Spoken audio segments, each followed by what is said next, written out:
Good morning friends. I hope आप सब अच्छे होंगे। आपका स्वागत है आपके अपने YouTube channel current affairs for exam में। चलिए आज दिनांक 20 5 2025 की प्रश्नावली शुरू करते हैं।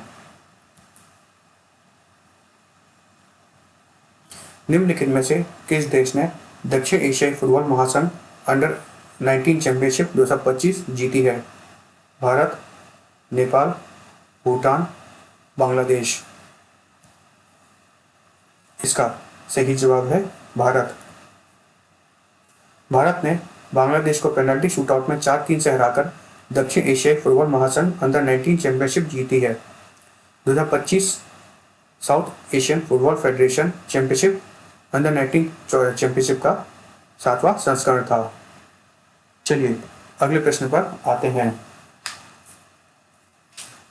कामिल इदरीस को निम्नलिखित में से किस देश का प्रधानमंत्री नियुक्त किया गया है? Guyana, Nigeria, Morocco, Sudan.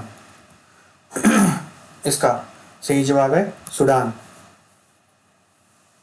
कामिल इदरीस को सूडान का प्रधानमंत्री नियुक्त किया गया है।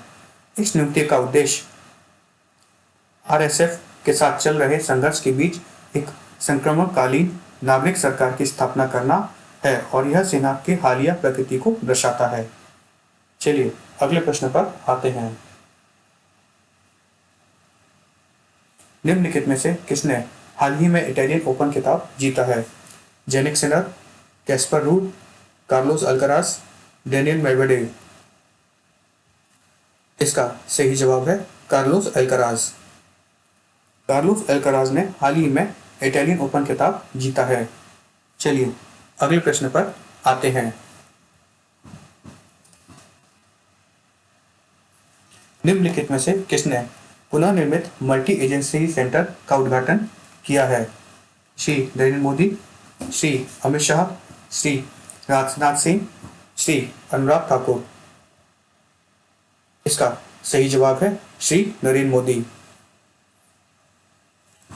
केंद्रीय गृह मंत्री अमित शाह ने हाल ही में पुनर्निर्मित मल्टी एजेंसी सेंटर का उद्घाटन किया है। चलिए अगले प्रश्न पर आते हैं।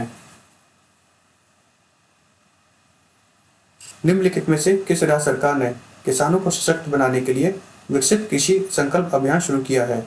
मेघालय, त्रिपुरा, नागालैंड, असम। इसका सही जवाब है त्रिपुरा। त्रिपुरा सरकार ने विकसित कृषि संकल्प अभियान शुरू करने की घोषणा की है, जो कृषि परिणामों को बेहतर बनाने के लिए केंद्र सरकार की पहल है। चलिए अगले प्रश्न पर आते हैं।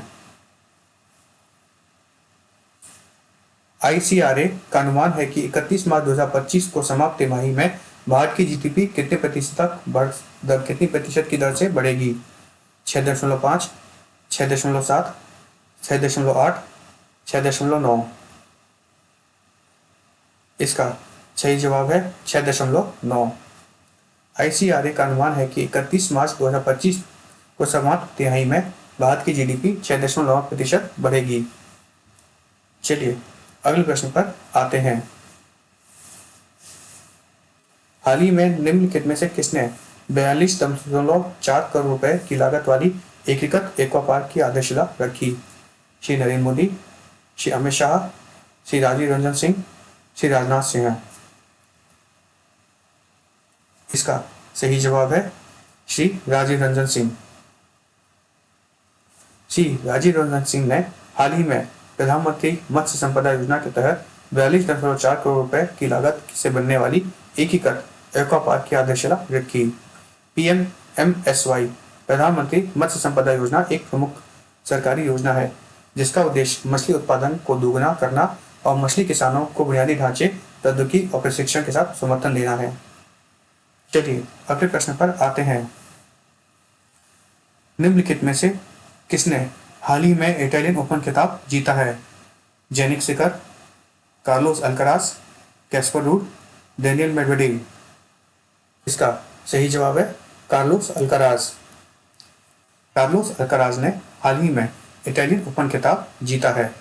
चलिए अगले प्रश्न पर आते हैं। एनसीसी कैडेट ने हाल ही में तीसरी बार निम्नलिखित में से किस चोटी पर सफलतापूर्वक चढ़ाई की है? Mount Everest, Mount Kilimanjaro, Mount Elbrus, Mount Kosciuszko. इसका सही जवाब है माउंट एवरेस्ट। एनसीसी कैडेट ने हाल ही में तीसरी बार माउंट एवरेस्ट पर सफलतापूर्वक चढ़ाई की है। यह एनसीसी का माउंट एवरेस्ट पर तीसरा सफल अभियान है। इससे पहले 2013 और 2016 के बीच यह अभियान सफल रहा था। चलिए अगले प्रश्न पर आते हैं।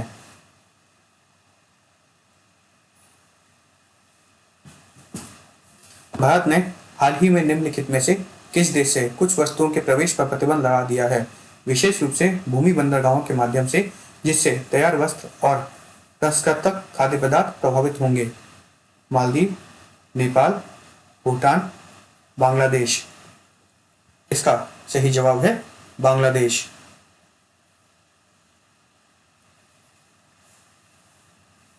भारत ने बांग्लादेश से कुछ वस्तुओं के प्रवेश पर प्रतिबंध लगाया है, विशेष रूप से भूमि बंदरगाहों के माध्यम से, जिससे सिले सिलाए वस्त्र और प्रसंस्कृत खाद्य पदार्थ प्रभावित होंगे।